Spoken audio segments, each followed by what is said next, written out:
अस्सलाम वालेकुम नाज़रीन, मैं हूं आपका अपना उमर खान। आज फिर आपकी खिदमत में एक छोटी सी वीडियो लेकर हाजिर हुआ हूं। उम्मीद करता हूं कि आप सारे ठीक ठाक खैर खैरियत से होंगे। दोस्तों, कौवा और बकरी की एक मैं आपको बुनियादी कहानी सुनाने के लिए जा रहा हूं, इसलिए मेरी इस वीडियो को शुरू से लेकर आखिर तक जरूर देखिएगा। वीडियो को स्किप नहीं करना, ये आपके फायदे के लिए। जी हाँ दोस्तों, किसी जंगल में एक बकरी बहुत बेफिक्री से इधर उधर घूम रही थी।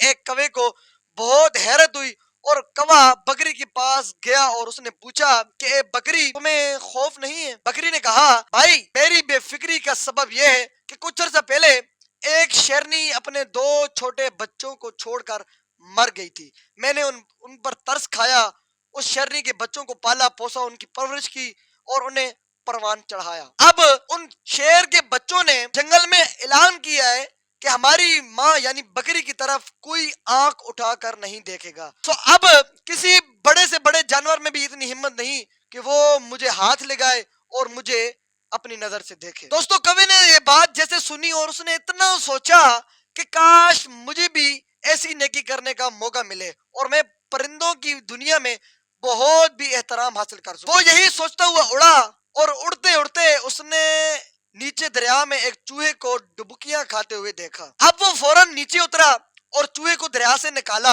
और फिर किसी बड़े से पत्थर पर लटा दिया। अपने परों से हवा देने लगा कि वो चूहा खुश्क हो जाए और ताकि वो ठीक हो सके। यूं ही चूहे के हवास बहाल हुए। चूहा जो है ना होशो हवास में आया तो उसने कौवे के जो पर थे, कौवे के जो पर जो हवा दे रहा था, उसके पर को काटना शुरू कर दिया, यानी कि कौवे के परों को काटना शुरू कर दिया। कौवा बेचारा नेकी की धुन में मगन था और चूहा अपनी कारगुजरी में मसरूफ था। इतनी देर में वो खुश्क भी हो चुका था, लिहाजा इसने अब बल की तरफ दौड़ लगाई। कौवा नेकी करके बहुत मौज मस्ती में था। इसी मौज में उसने लंबी उड़ान भरने की कोशिश की, मगर अफसोस कि वो मुंह के बल जमीन पर गिर पड़ा और उड़ने से माजूर होकर जमीन में ही उछलने और घिसने लगा। इत्तफाकन बकरी उधर से गुजरी तो पूछने लगी, भाई कवे तुम पे क्या आफत आन पड़ी? वो गुस्से से बोला, ये सब तुम्हारा किया दड़ा है। तुम्हारी बातों से मुतासिर होकर मैंने किसी के साथ नेकी कमाने की चाह में चूहे की जान बचाई, मगर वो मेरे ही पर कुतरने लग गया। बकरी मुस्कुराने लगी और कहने लगी कि ए बेवकूफ, अगर नेकी करनी थी तो किसी शेर के बच्चे के साथ करते। चूहे का बच्चा तो अपना चूहापन ही दिखाएगा। बदजात और बद नस्ल के साथ नेकी करने वाले का वही हाल होता है जो आज इस कवे के साथ हो रहा है। आखिर में मैं आपको मियां मोहम्मद बख्श अलैहिर्रहमा का एक शेर सुनाता चलूं कि असला नाल जिन नेकी करिए नस्ला तई नहीं बुलदे।